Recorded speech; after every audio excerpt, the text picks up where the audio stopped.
Hello, and thank you for watching this short video about the Housing Choice Voucher program. Today's video is going to be specific to Landlord Briefings. We're going to talk about information that prospective landlords need to know about this program in order to participate in your local communities. What we're going to start out with is talking about some of the roles and responsibilities of the players that sort of make up this program in the Housing Choice Voucher side, or almost more commonly referred to as Section 8. So we're going to start by talking about the agency, the public housing authority that owns and operates these particular vouchers. Then we're going to talk about a little bit about the Housing Choice Voucher applicants and participants that make up the program. And then, of course, the most important part of the puzzle is you, the landlord, and how all of these relationships fit together. So by taking a look at the visual that we see here on the screen, we'll start at the top of the triangle with the agency, or the public housing authority. This is the entity that gets the federal funding and does the determination of eligibility for low-income families that are in your local communities. If a family is determined to be eligible, then they will receive what's called a voucher, which you see indicated on the left-hand side of the visual here. And that voucher is merely an agreement between the agency and the Housing Choice Voucher participant that they will receive rental assistance in the community if they comply with the rules and regulations.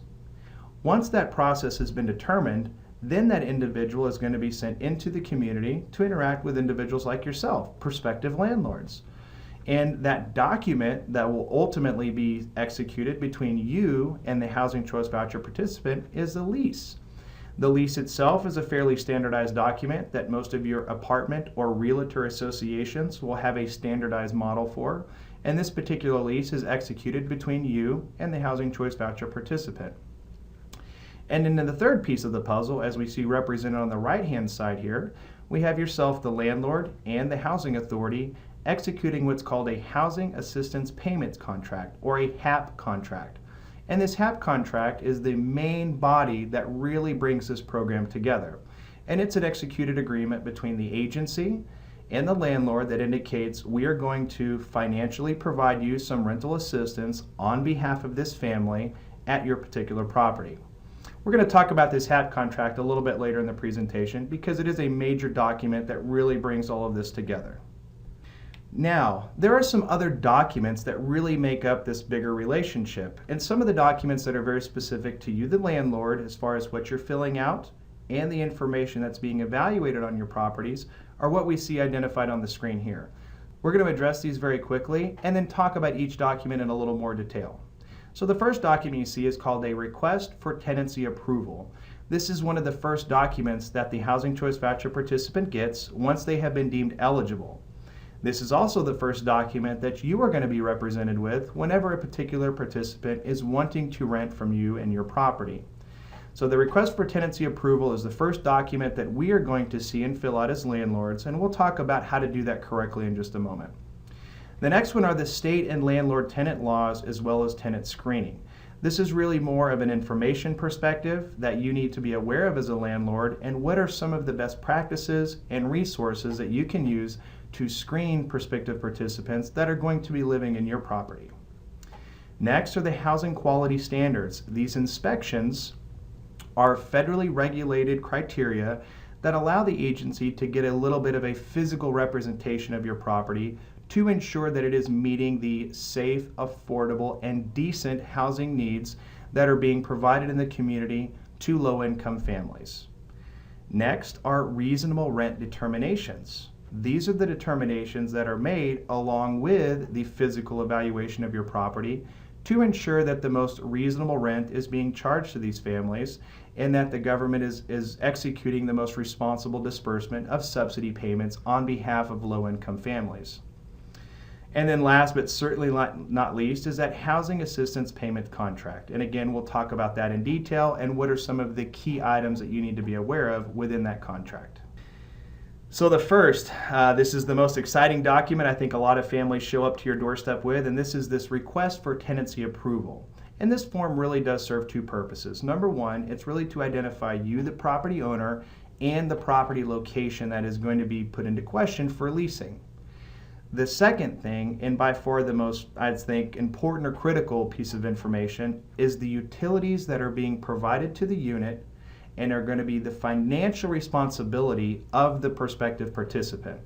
Let's take a look at the top half of this RFTA form we've been discussing. Now, just as a note that sometimes you will have participants that are wanting to execute a lease at this point in time, or you yourself may be under the impression that this is the point in time to execute a lease. Please keep in mind that these documents do need to be executed and processed by the agency before any leasing activities can take place. So just a little bit of knowledge there in case you are presented with this opportunity to sign a lease before some of these other documents are put into place. Now, as we take a look at the top half of the document, I want to just highlight a couple of points here. In sections 1, we've got the name of the public housing agency, the local housing authority, which you can get from the participant if you don't know it already. Number 2 is the address of or unit, street address of the unit that is in question that we're going to be potentially leasing. And then as we look at the fields that go in below here for 3 through 8, I want to take specific mention of number 7, which is the security deposit. And do keep in mind that while there is lots of affordable housing assistance for ongoing rent, there are not current any programs offered by agencies to help with this security deposit. So you may be presented with some negotiation or some options to sort of factor in security deposits, or there may be some other community resources to maybe help attain some security deposits. And the other keynote about security deposits is that, as we're going to be discussing here in a little bit, with that landlord and tenant law that is in your state, there are going to be some specific sort of measures that you can take with the security deposit collection and returning of security deposits as well. So for any specific knowledge, please refer to your state law for security deposits. The rest of the information here can actually be filled out by the housing authority unless you are unaware of any subsidies that your property may be receiving, which would be fairly rare. You know, if you're under a program there, you would be aware of it, but most of this information on the top half should probably be left blank. Okay. The top portion are some data fields that allow you to enter your name and the property address, how many bedrooms are in the unit, and that's fairly customary. The part that we see the most confusion over is at the bottom part of this form, which indicates what utilities are actually being provided to the unit and which utilities are being paid by the tenant. So our first indication here is O for owner and T for tenant. So when you first get this particular form and you look at some of these, items of utilities and some of the service provisions that are being offered, and then we get to this right-hand column where we see provided by and paid by. Now, what they want to see in the provided by columns are not that you are providing or paying for that utility, but merely that the property has this utility with this particular service, whether that be natural gas or electric or some other type of utility provision. These are traditionally provided by the owner in that unit itself. So if the unit provides this utility to be delivered, then you will consider it provided by the owner. The two items you may want to keep an eye out for are at the very bottom here on the refrigerator and the Ranger microwave. If these utilities are not offered in the unit whenever the participant moves in, then that is really the only time you would see the tenant provided, or a T, down in the left-hand column over here as provided by. Okay? For any of those utilities that are going to be the financial responsibility that are separate from rent being charged, those are being paid by the tenant, which you see represented in the right-hand column. So looking at this form, this is a little bit more of a traditional RFTA, which we should probably see more times than not. So O's in the provided by columns and T's for those utilities that the tenant is paying for, indicated in the right-hand column. Okay, our next one are the landlord-tenant laws and tenant screening. Because we have so many other factors to determine eligibility within this Housing Choice Voucher program, a lot of our folks are really only screening for some very specific items to determine whether or not the family is eligible to receive this assistance. As far as being a good participant or a good tenant in your unit, that's a screening element that is not really covered by your local housing authority. So we need to review our state laws so that we understand the rights and responsibilities of not only the property owners and landlords, but the rights and responsibilities of tenants so that we know what screening elements are most appropriate. Now, a simple Google search for your state law will be the easiest way to find that. Every state has a landlord-tenant law that you can reference for these key details, keeping in mind that most of your state laws are usually ratified about every 2 years.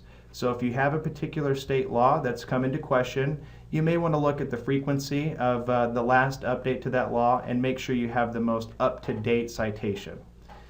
Now, as I stated, most Housing Choice Voucher programs are doing minimal screening for eligibility. However, within this screening element, there is some caveats for criminal history, and there's also some other caveats for any debts owed to other housing authorities. So there will be some minimal screening sort of suitability criteria that you could use to base your tenancy approval on. And just inquiring with the housing authority about any information they may have to share with you would be the easiest way to attain that.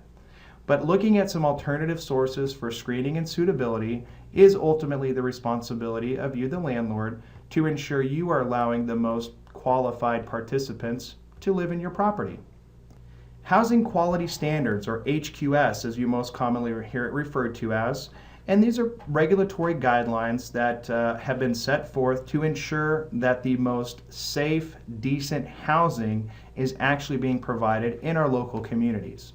These particular guidelines may have some additional building codes or local considerations that are based on weather, resources, or some other factors that may also be put into play as well. And again, a simple inquiry to your agency will clearly identify those. But the inspections themselves can be done at any time throughout the year, and let's review some of the inspections that you will most commonly see. The first one is the initial pre-HAP, that Housing Assistance Payment Contract Inspection, and this is to ensure before any business is done and any contracts are entered into that we do have a quality physical property that we can sort of inspect and look at for this family. Number two is the annual inspections. So each year we have to at least annually inspect this unit to ensure that it's maintaining a level of housing quality standard. This also does a great job for screening for you as well to ensure that your folks are not exceeding the normal wear and tear of the unit. And those are identified inspectable items as well. The next item that we see down here are quality control inspections. And again, these inspections are actually done by other members of the agency to ensure two things. Number one, that their staff and inspectors are catching and inspecting items in the proper manner. And also, two, to add a little bit more sort of quality of inspectable service that you would expect from the agency themselves. So they're not only checking to make sure that the inspectors are looking and evaluating the property correctly, but also that they know what items to look at and how to evaluate these deficiencies correctly to ensure you're getting the best results. And then last is the audit or compliant inspections, and these are usually generated by requests from the public or by somebody from the Housing and Urban Development, which is coming out of headquarters. Okay? Now, after we have some physical inspection, we have to make some reasonable determinations on the rent that you are requesting. And there's some characteristics that we have to look at here, so let's look at those in a little more detail. Looking at these characteristics, this is what the agency is required to evaluate on properties in your community that are not assisted or receiving any kind of subsidy assistance to them at all. And some of the items that you see most commonly sort of referenced here are the location, the unit size, the unit type, the quality, and the age of the unit. These are a little bit more subjective, so if you're wanting to sort of know what other properties that are being compared, again, a simple inquiry to the agency, and they will give you a list of comparables that were used to determine whether or not the rent you are requesting is actually deemed reasonable. This again too is a fairly regulated, regimented process, and it has a lot of supporting data to whether or not a rent is determined reasonable. So if you do have any questions or concerns about the rent you're requesting and the legitimacy of its reasonableness, there should be plenty of support documentation through your local agency to ensure that the rent is being evaluated correctly. And last but not least, we are back to this Housing Assistance Payments Contract, or the HAP contract, which ultimately results in HAP payments that are going to be coming to you on a monthly basis. A couple of things here to identify is that, again, as we've stated a few times, this is the most vital document of relationship here that we're talking about.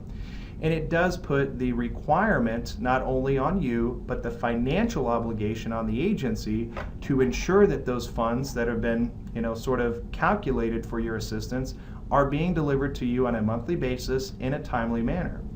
If there are any disputes, and this is one of the most critical things about this document, the fact that you have a document entered into between you and the housing authority, and you also have a document entered into between you and the participant, that's your lease.